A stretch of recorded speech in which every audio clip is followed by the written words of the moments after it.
Le regard que nous avons, c'est que, vous savez, prenez l'exemple des fourmis. Les fourmis marchent ensemble et aussi nombreuses que les fourmis sont, peuvent aller même jusqu'à terrasser même des éléphants et même des lions, faire mal. C'est pour dire que mieux nous sommes nombreux, ensemble, nous pourrons faire beaucoup de choses. Alors, Fauboyant a dit lui-même que la Côte d'Ivoire était une oasis dans un univers de désert. Et donc, à mon humble avis, il n'est pas bon que ces trois pays-là sortent. Vous savez, quand on a créé la CEDEAO en 1975, c'était effectivement pour aller de façon crescendo vers effectivement une intégration régionale très poussée, où effectivement, à la fin du processus, on allait avoir en commun une monnaie. Et je pense que les esprits sont préparés à cela. On a déjà donné le nom qu'on appelle l'ECO. Vous voyez, l'IMAO a été créé, la ZMAO a été mise en place, la zone monétaire de l'Afrique de l'Ouest, qui regroupe les pays de la CEDEAO qui hors UMOA, Ghana, etc. Donc je vois que bon, dans cet élan-là, il ne faudrait pas qu'on accepte que ces trois pays-là sortent. C'est vrai, vous allez me dire que ces trois pays représentent à peu près 15% du PIB de la zone, mais 15% c'est quelque chose quand même. Et n'oubliez pas qu'aujourd'hui la viande que nous mangeons, etc., vient du Burkina Faso, du Mali et du Niger. Et donc demain, quand j'entends certains Ivoiriens pour dire qu'ils sortent, parce qu'ils ne pèsent rien du tout, non, ce n'est pas une bonne chose. Aujourd'hui en Europe, l'Europe n'était pas à 27 que nous connaissons aujourd'hui. Donc la tendance actuelle au niveau mondial, ce sont les regroupements.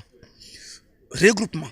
Vous voyez, si aujourd'hui la Russie fait effectivement la guerre à l'Ukraine, c'est parce que la Russie a peur de l'émiettement effectivement du royaume et de l'empire effectivement soviétique. Donc il n'est pas bon qu'on laisse nos frères maliens, burkinabés et nigériens sortir. D'ailleurs, je pense que quand la question m'a été posée par d'autres chaînes, j'ai dit que c'était un cri de cœur qui a été lancé par ces trois présidents, puisque vous savez, selon les tests, l'article 91 du traité révisé de la CEDEAO, ils ont un an, c'est-à-dire que les autres pays ont un an, effectivement, pour accepter le retrait. Et si, effectivement, ils ont le retour, comme quoi ils peuvent sortir, c'est alors qu'on dira qu'ils sont sortis. Pour moi, pour l'instant, pour moi, c'est un cri de cœur politique que ces trois pays-là lancent pour dire que nous ne sommes pas contents de la façon dont vous nous traitez.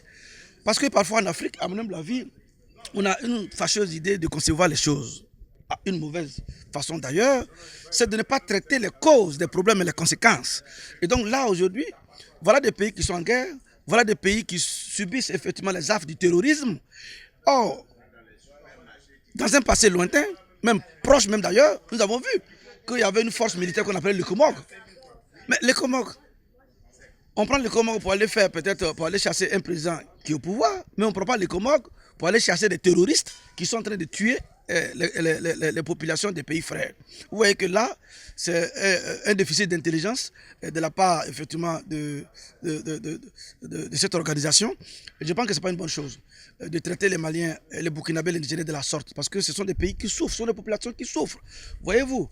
Et quand vous mettez les embargos sur l'acquisition des armes, quand vous prenez M. Ibé, qui dit que pour que les armes achetées, il y a de cela 3 ans, il n'y a que cette année qu'il est rentré en position. Les armes achetées il y a 3 ans. Comment lutter contre le terrorisme lorsque vous êtes démunis, vous n'avez pas d'armes? Et là, personne ne vient à leur secours. Et quand après, parce que les coups d'État, les coups de force, parfois sont des conséquences. On dit toujours que les conséquences sont des séquences consécutives. Ce sont effectivement un produit d'une certaine situation effectivement pourrissante qui fait le coup d'État, qui crée le coup d'État.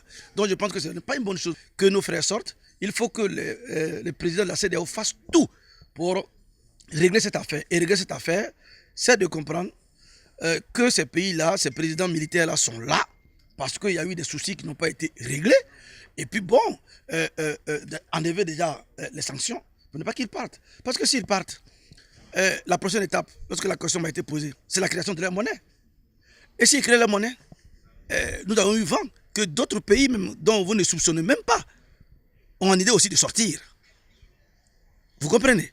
Donc ce n'est pas une très bonne chose de laisser les pays de l'AES sortir effectivement, parce que le président du Niger a dit il n'y a même pas 2 semaines que la prochaine étape, c'est aller vers la création de leur monnaie.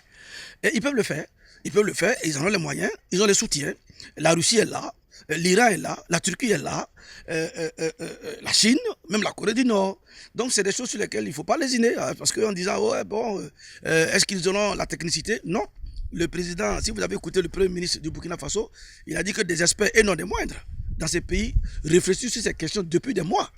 Ce n'est pas des poussées d'adrénaline de façon épidermique que, effectivement, le président du Niger a parlé. Non, ce sont des décisions qui sont, vous savez, tout homme politique doit avoir un plan A, un plan B et un plan C. Et donc, du coup, le plan B et le plan C, c'est de sortir quasiment de la CEDEAO, sortir quasiment de cette zone monétaire, et puis bon, créer leur monnaie, et puis bon, vivre comme toute autre organisation.